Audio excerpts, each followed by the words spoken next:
आज तो न्यायिक हिरासत में चले गए, तिहाड़ जेल को उन्हें भेज दिया गया। उनके समर्थन में एक बड़ी रैली, और बड़ी मैं इसलिए कह रहा हूं कि देश भर के जितने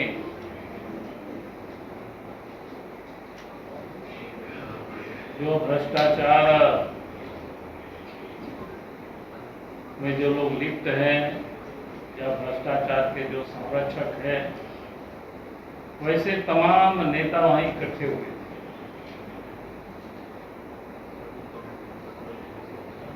अब नाम में लोग बार बार जिसको दुहाई देते हैं कि भाई संविधान को बचाना है, लोकतंत्र को बचाना है,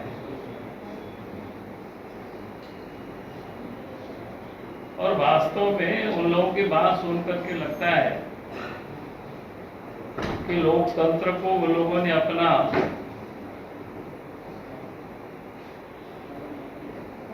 लगता है कि पॉकेट का एक वस्तु बना रखा।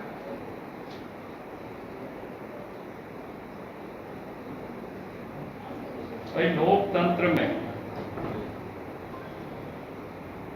कानून सबके लिए बराबर होता है, चाहे वो आमजन हो, चाहे कोई खास व्यक्ति हो। यानी सबों को कानून का पालन करना होता है।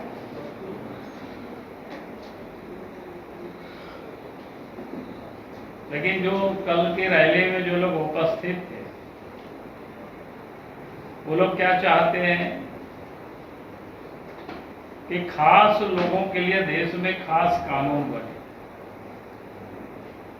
यानी उनको आम जनों की तरह कानून उनको ट्रीट नहीं करे। इसलिए आपने देखा होगा कि झारखंड में भी जब हेमंत सोरेन को ईडी ने पूछताछ के लिए कितना सम्मान भेजा था, कितना नोट 10 नोटिस भेज चुके। आप ये सोच सकते हो, उसी प्रकार के दिल्ली के मुख्यमंत्री भी अरविंद केजरीवाल को लगातार ईडी वाले नोटिस दे रहे हैं, नोटिस पर नोटिस दे रहे हैं, लेकिन वो उपस्थित नहीं होना, उसका अनादर करना, ये क्या दर्शाता है? अगर ये लोग लोकतंत्र के हिमायती होते तो ये लोग कानून का पालन करते। भाई उनको नोटिस दिया, चले आते और अपना पक्ष रखते, अपनी बात रखते, अपनी बताते। लेकिन उसको सिरे से नकार देना, ये तो कह सकते हैं कि भाई ये तो लोकतंत्र को ही ये लोग नहीं मानते हैं, लोकतंत्र को भी ये लोग अपने ढंग से चलाने की लोग कोशिश करते हैं।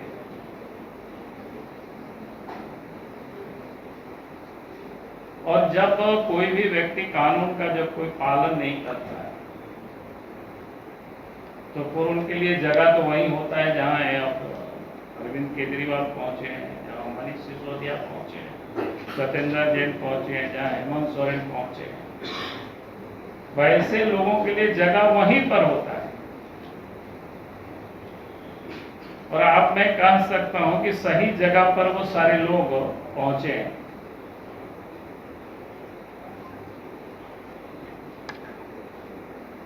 तो ये लोकतंत्र के नाम पर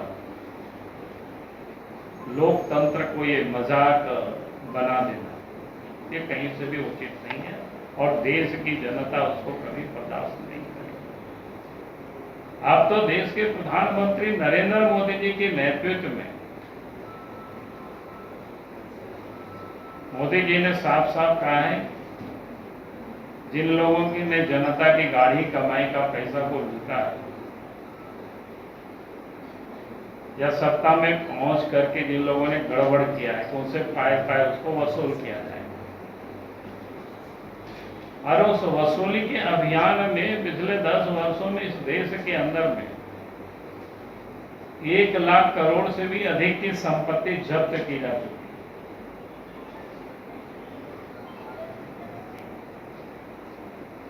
है। अब इस कारण से वो सारे लोग आज परेशान है, सारे लोग आज तबाह है। उनको लगता है कि भाई आज तक किसी ने भी,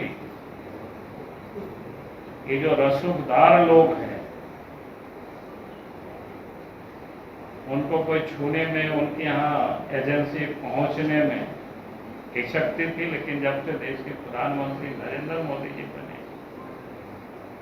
सारे एजेंसियों को स्वतंत्र किया गया कि भाई आप अपनी ड्यूटी प्रामाणिकता से, ईमानदारी से, बिना दबाव में आप उसको काम करें।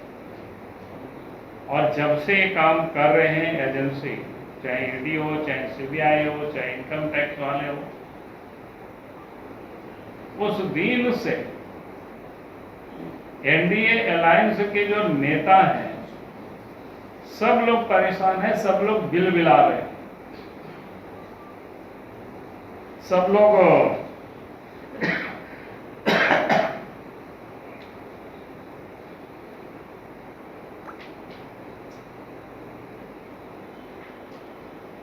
आज तो सारे लोग परेशान नहीं कर रहे, क्योंकि ये लोग सत्ता में रहते हैं तो जितना लूटना है लूट सको तो लूटो। आप झारखंड को यह देखिए ना, दुनिया की बातों में जोड़ देता हूं, अगर आप झारखंड में ही देखेंगे, किसी से भी जाकर पूछिए, भाई आम लोगों को नदी के बालू भी नसीब नहीं होता था अपनी घर बनाने के लिए, प्रधानमंत्री आवास बनाने के लिए नसीब नहीं होता, लेकिन सारे नदी की बालू झारखंड से बिहार, बंगाल, क्या बोलते हैं, यूपी, दिल्ली, सब यहां से तस्करी। किसी से भी जाकर पूछ लीजिए, जो नदी के किनारे में जो लोग रहते हैं, जो गांव रहते हैं, वो लोग बताएंगे आप।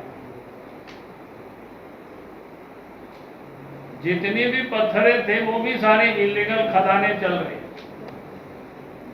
चलाए गए, यहां से पकड़े गए हजारों करोड़ रुपया को। तो ईडी ने भी जो चार्जशीट जो दाखिल किया उस समय साहेबगंज में ही एक जिला में, वो भी साहेबगंज,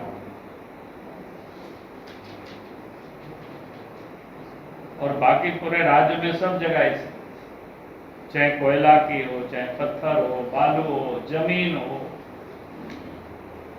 तो ये सब जाने के भाई किस प्रकार से लोगों ने जम करके लूटा है, जम करके लोगों ने घोटाला किया है।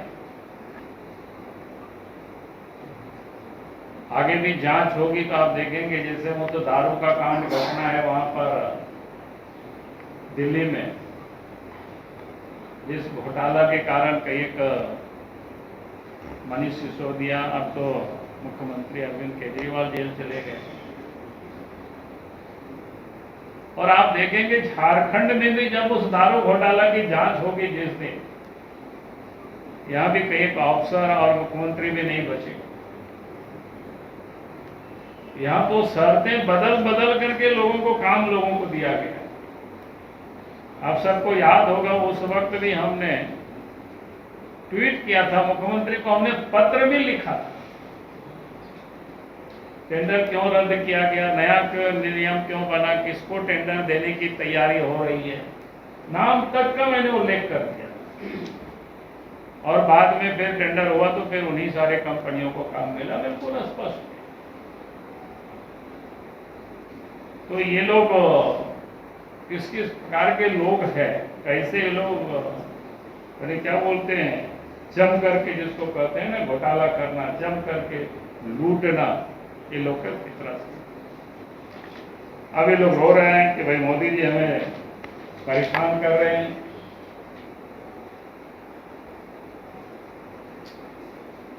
और लोकतंत्र को बदनाम करना यानी देश को ही बदनाम करना समझिए। और उस अलायंस में कैसे कैसे लोग हैं, कभी सनातन को गाली देता है, कभी जांच एजेंसियों को इग्नोर करते हैं,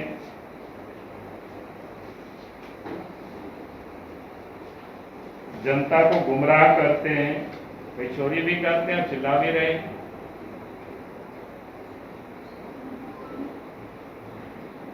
यानी आप इसको कह सकते हैं सब जितने भी चोर है उस गठबंधन में सब लोग इकट्ठे हो गए।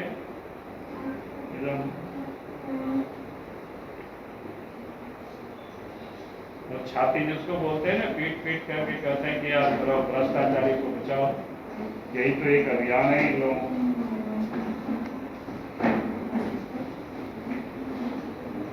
इसमें से कैसे कैसे लोग हैं, आप सब लोग देखे होंगे उस गठबंधन में, सनातन को समूल नष्ट करना, हिंदू देव देवताओं को गाली देना, लेकिन उस पर ये लोग कुछ बोलते नहीं है।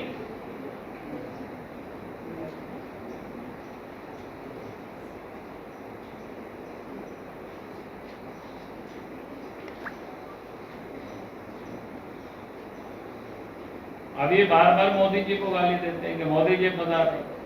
भाई मनीष सिसोदिया कब से जेल में, संजय सिंह कब से गया है, लोअर कोर्ट से लेकर के हाई कोर्ट सुप्रीम कोर्ट तक बेल ने रिजेक्ट कर दी। अगर जांच एजेंसी गलत होती तो फिर हम लोगों को वहीं से बेल मिल जाता, बाहर चले आते। तो किस प्रकार से लोग नैरेटिव गढ़ने की कोशिश कर रहे हैं। भाई जांच एजेंसी कर रहे हैं तो मोदी जी के ऊपर कि भाई मोदी जी करा रहे हैं। अगर वो लोग चोरी नहीं किए होते, घपला नहीं किए होते, गड़बड़ नहीं किए होते, तो लोअर कोर्ट से लेकर हाई कोर्ट से लेकर के सुप्रीम कोर्ट तक इन सारे लोगों को बेल मिल जाती, बाहर निकल जाते। लेकिन कैसे कैसे ये लोग नैरेटिव गढ़ने की लोग कोशिश कर रहे हैं। यानी लगता है कि देश में जनता को कोई समझदारी नहीं, लोग नहीं समझ रहे हैं। ऐसे ये लोगों ने अपने आप को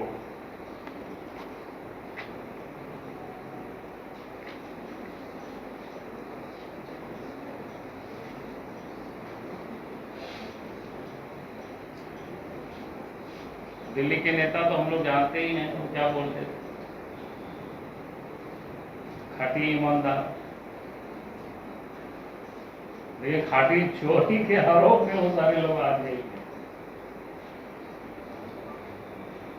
झारखंड में तो जब भी हेमंत सोरेन के ऊपर तो क्या बोलते हैं कि हम खाटी आदिवासी हैं। हम बोले भाई आदिवासियों को क्यों बदनाम कर रहे? आदिवासी बेचारा मेहनत करके कमा करके खाता है, लूट के कभी किसी का नहीं खाता है। लेकिन ये लोग विक्टिम कार्ड खेलते हैं, आदिवासियों के नाम पर ये लोग खेलना शुरू करते हैं। आज आप हमको बता दीजिए, सर्वसाधारण कोई भी ट्राइबल कहीं आपको हिस्ट्री सीटर कोई गुंडो भी नहीं मिलेंगे आप।